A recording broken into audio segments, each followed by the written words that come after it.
तो प्रभु यीशु मसीह इफिसस की कलीसिया के लिए यहां पे एक बहुत सौंदर, बड़ा गंभीर वचन कहते हैं।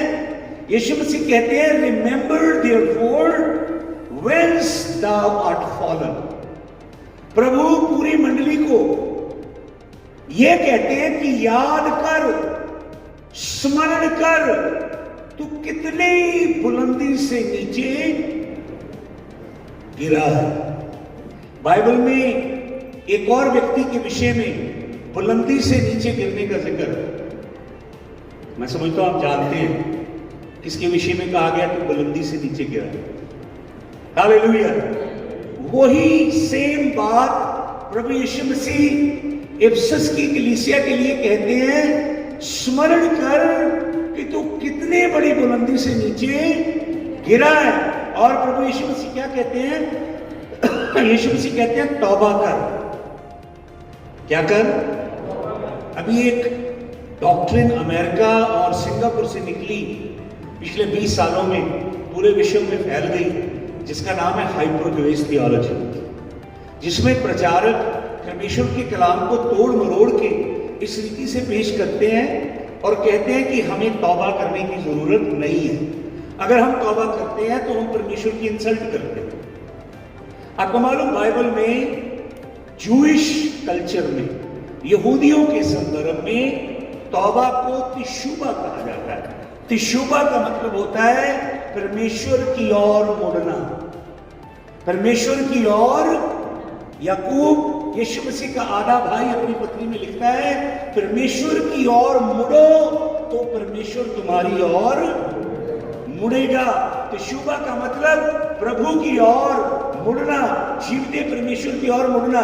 यीशु मसीह वही शब्द कह रहे हैं, तिशुबा कर, मेरी ओर मुड़। और प्रभु क्या कहते हैं?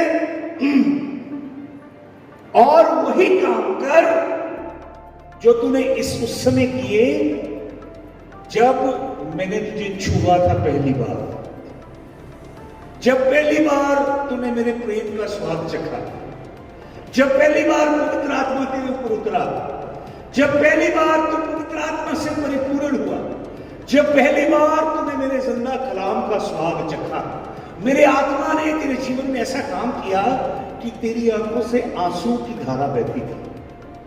तू तन्हाई ढूंढता था कि मैं तन्हाई में जाके घुटने टेक के प्रार्थना करूं। तेरे हृदय में आग जलती थी कि तू प्रभु के लिए पवित्र जीवन जिए। तेरे हृदय में विचार आता था, प्रभु मैं अपना सब कुछ तेरे ऊपर नौशावर करूं। हालेलुया। और प्रभु के प्रेम से तू भरा रहता था और तेरे दिल में यह अभिलाषा होती थी, आज मैं जाके किसे यीशु मसीह के विषय में बताऊं, किससे अपनी साक्षी बांटूं, किसे प्रभु यीशु मसीह के प्रेम का गुणानुवाद करूं। तेरे जीवन में सबसे प्रथम स्थान मैं था। तेरी आंखें मेरे ऊपर लगी रहती थी और तू प्रेम से भरे काम मेरे लिए किया करता। आपको मालूम, यीशु मसीह को आपका पहला इश्क चाहिए। क्या चाहिए? शैतान ने आपको कहा कि आप परिपक्व हो गए, मैच्योर हो गए, और उसने आपसे दगा किया। वो आपसे यीशु के लिए पहला प्रेम लूट के ले गया। आपको मालूम, यीशु मसीह उस कोड़ी के घर में गया जो बहुत अमीर था। उसने यीशु मसीह के लिए बहुत बड़ी पार्टी दी और उसने बहुत बड़े बड़े लोगों को बुलाया, यहूदी समाज के दिग्गज लोगों को, यहूदी धर्म के पैरोकारों को बुलाया। एक जबरदस्त पार्टी चल रही थी। अचानक वहां पे उस शहर की एक ऐसी स्त्री आती है जिसका चरित्र लोगों की दृष्टि में सही नहीं है। वो लाउंज में बैठा होगा, प्रभु यीशु मसीह बिल्कुल सेंटर में बैठे होंगे, यीशु के चेले होंगे और बहुत भव्य माहौल होगा। बड़े बड़े पुरोहित, शास्त्री, सदूकी, फरीसी और शहर के धनी लोग उस पार्टी में बैठे होंगे। वो स्त्री आई होगी और उसने यीशु मसीह को देखा। वचन को पढ़ना मेरे पास समय नहीं है, लूका की इंजील में बता। वो यीशु मसीह की ओर खिंची आती है वहां से सारी आंखें ऐसे हो जाती है, क्योंकि वो औरत वेलकम नहीं है, उसका इस्तकबाल नहीं है। वो सभ्य लोगों की मंडली है, वो अति पवित्र लोगों की मंडली है, ये दुराचारणी है और नटोरियस औरत है, इसका चरित्र सही नहीं है, लेकिन उसे किसी की परवाह नहीं, क्योंकि वो यीशु मसीह से मिलना चाहती है।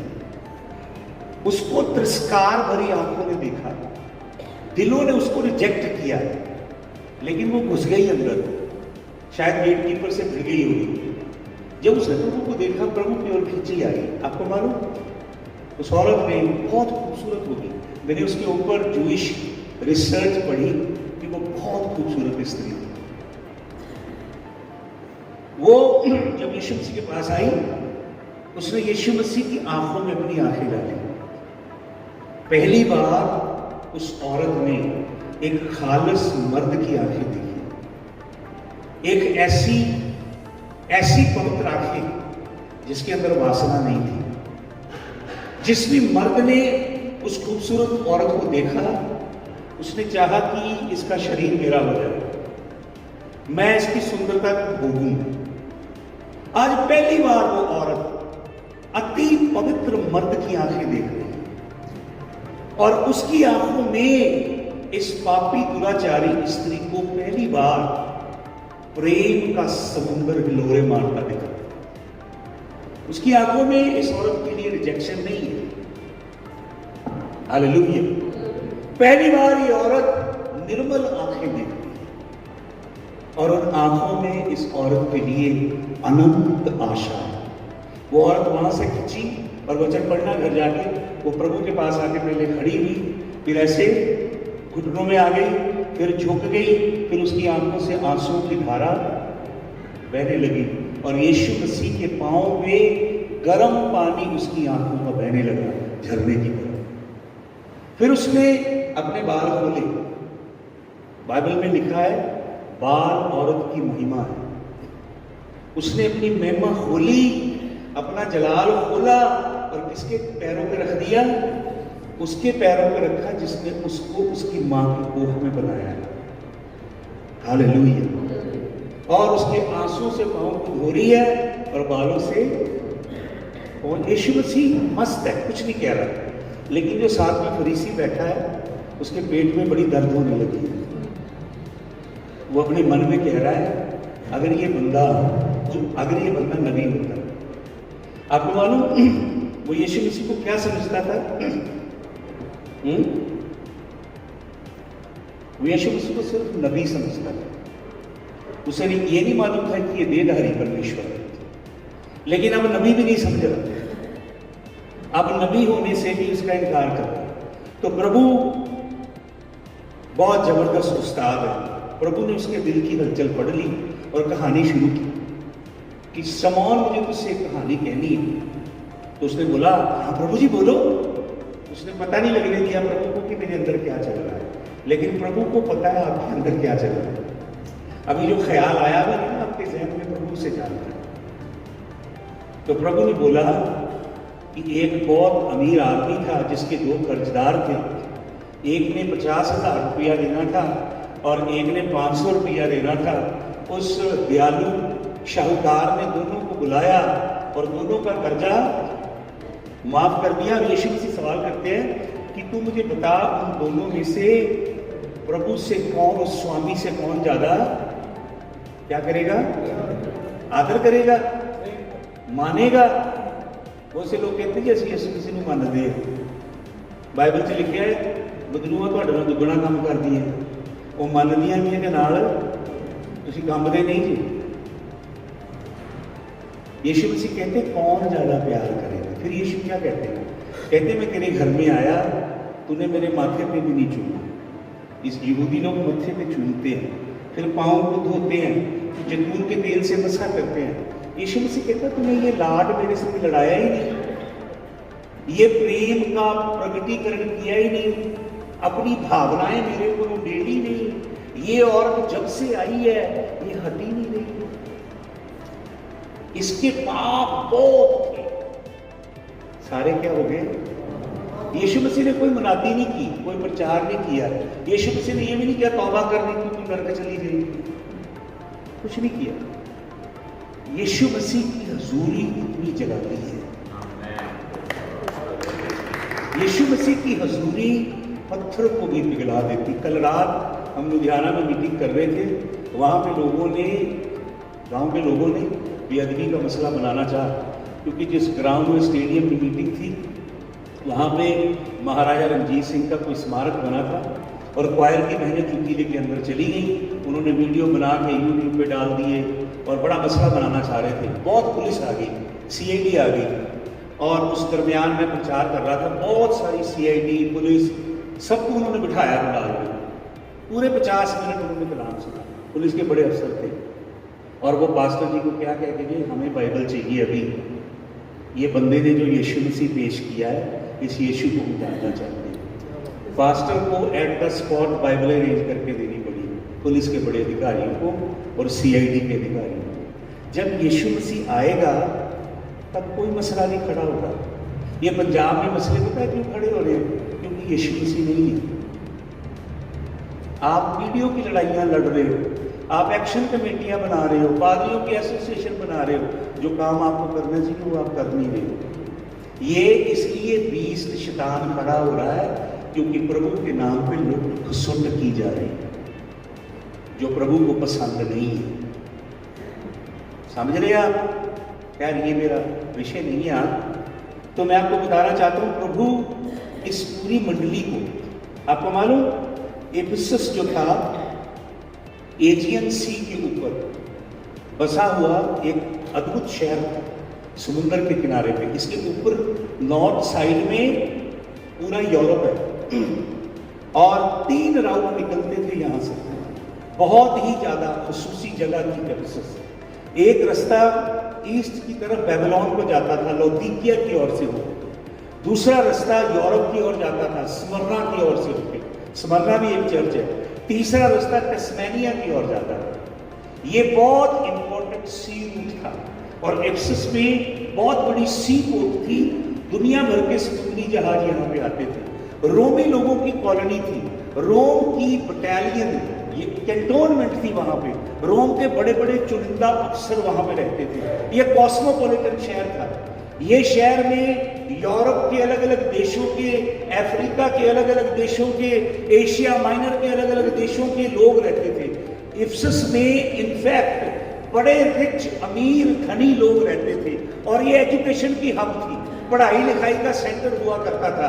इस जगह को परमेश्वर यहोवा ने चुना, पहली 7 कलीसियाओं में से एक कलीसिया। और आपको मालूम ये कलीसिया शुरू कैसे हुई? इस कलीसिया, इस शहर के अंदर, मैं आपको बताना चाहता हूँ, वचन पढ़े जल्दी से। प्रेरितों के काम पुस्तक निकाले, प्रेरितों के काम, और उसका आप जल्दी से निकालिए 19 अध्याय निकालिए। और मैं चाहता हूँ कुछ वचन पढ़िए आप। प्रेरितों के काम 19 अध्याय पढ़े, पहले वचन से पढ़ने, जल्दी जल्दी कोई पढ़े। जब अपुल्लोस कुरिन्थुस में था तो पौलुस ऊपर के सारे प्रदेश से होकर इफिसुस में आया। यहाँ कुछ चेलों को देखकर उसने कहा, क्या तुमने विश्वास करते समय पवित्र आत्मा पाया? हालेलुया। पहले जमाने के जो खुदा के खादम होते थे, जब वो विश्वासियों से मिलते थे तो आपको मालूम वो किस चीज की चर्चा करते थे? वो ये चर्चा नहीं करते थे कि आपको रियल एस्टेट मिलने जा रही है, आपका वीजा लगने जा रहा है, आप सुपर ब्लेस्ड होने जा रहे हैं। ये बातें नहीं करते थे पहले प्रेरित। पहले प्रेरितों के लिए सबसे अनमोल खजाना था पवित्र आत्मा।